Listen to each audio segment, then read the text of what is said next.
sebagai pemimpin. Nah, untuk kesempatan kali ini saya akan mewawancarai salah satu kepala sekolah idaman, yaitu kepala sekolah saya sendiri, yaitu Teacher Rahmi SPDI. Nah, beliau ini adalah salah satu guru kepala sekolah penggerak di Kabupaten Aceh Selatan, yaitu Sekolah Penggerak SDIP Sembadani. Lanjut saja kita lakukan percakapan pengambilan keputusan berbasis nilai. Assalamualaikum Bu Rahmi. Assalamualaikum warahmatullahi wabarakatuh. Apa kabar hari ini Bu? Sehat alhamdulillah. Ya, gimana kabarnya Bu ya? Alhamdulillah sehat Bu. Terima kasih Bu atas kesempatannya sudah bersedia untuk saya lakukan beberapa wawancara ya. Nah, seperti WA saya kemarin Ibu, bahwa saya akan melakukan wawancara terkait pengambilan keputusan Ibu selama ini sebagai pimpinan sekolah. Nah, untuk pertanyaan pertama ini Bu, bagaimana Ibu mengidentifikasi kasus-kasus yang merupakan dilema etika atau bukan moral? Terima kasih Bu ya sebelumnya izin menjawab ya. Jawaban saya real seperti keadaan yang terjadi. Jadi selama ini cara saya untuk mengidentifikasi kasus-kasus yang berhubungan dengan dilema moral ataupun etika di SDIT ini kan kebanyakan kan guru perempuan ya, guru perempuan yang otomatis nanti maksudnya hubungan terhadap sama itu lebih dekat dibandingkan dengan kalau misalkan antara guru laki-laki dengan perempuan.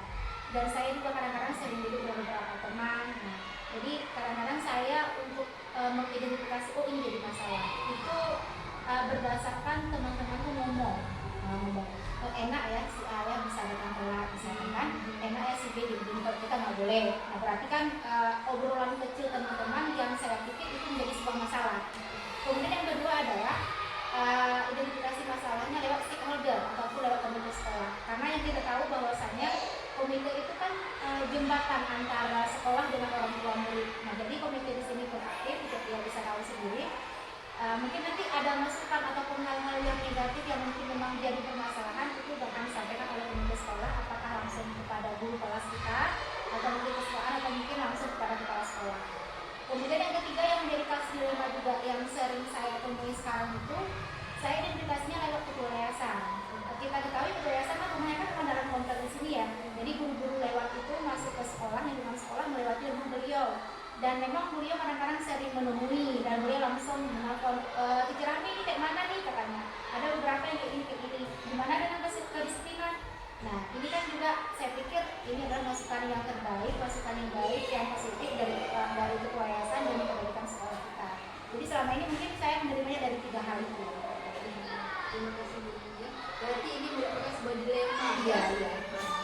Baik Bu, untuk pertanyaan kedua, bagaimana Ibu menjalankan pengambilan keputusan di sekolah selama ini, terutama untuk kasus-kasus di mana ada dua kepentingan yang sama-sama benar salah dan benar-benar yang mengandung nilai kebajikan. Kira-kira bagaimana Ibu? Ini juga real nih, real yang terjadi juga. Saya lebih berprinsip bahwa kita ini adalah makhluk sosial. Saya sering mengatakan pada teman-teman, saat ini kawan si A itu memang lagi diberikan cobaan sama Allah, apakah anaknya sakit atau mungkin ayahnya sakit atau mungkin suami sakit. Itu adalah sebuah kondisi yang memang si A itu nggak meminta, dan kita orang yang masih diberikan kelonggaran dan masih diberikan waktu yang lapang dan tidak mengalami kesulitan tersebut, harusnya kan kita kan saling memahami orang lain. Itu yang pernah saya sampaikan kepada beberapa guru di sini.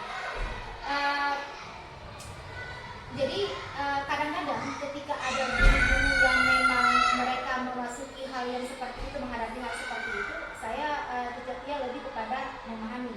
Ya sudah, nggak apa-apa. Yang penting kan prosedur yang pernah kita atur sama-sama. Kita kan pernah membahas di dalam rapat ya.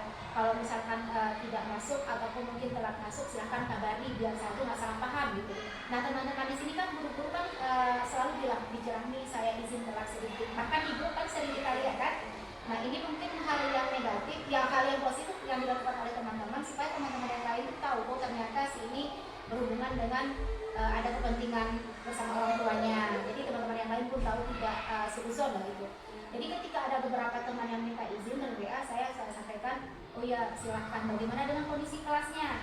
Ketika guru si A tersebut telat masuk kan anak-anak kan nggak ada yang mendampingi. Dan alhamdulillah pun teman-teman yang minta izin ini mereka mencarikan solusi. Ketika memintakan izin, mereka sudah mencarikan solusinya. oh saya mintakan kepada partner yang di samping untuk menggantikan. Jadi istilahnya ketika mereka punya keluhan dan telah datang atau meminta izin, saya memberikan izin. Karena kenapa? Saya kembali ke yang tadi itu. Sekarang saatnya mereka dan sekarang saatnya saya. Yang jelas kepentingan pribadi dia jalan, kewajiban dia di sekolah pun juga tidak terlupakan gitu. Oke, terima kasih Bu Rani. Iya. Jadi intinya selama ini adalah kita memahami lah. Iya. Ya. Oke, kemudian langkah atau prosedur seperti apa yang biasanya Ibu jalankan selama ini? Kalau prosedurnya seperti hasil keputusan ya, kita kan di sini kan kebiasaan misalnya keputusan itu tidak melulu harus kepala sekolah yang memutuskan. Kita sampaikan di rapat kalau misalkan nggak hadir harus seperti apa. Nah berarti prosedur yang kita jalankan selama ini adalah teman-teman guru itu minta izin lewat WA atau mungkin lewat telepon.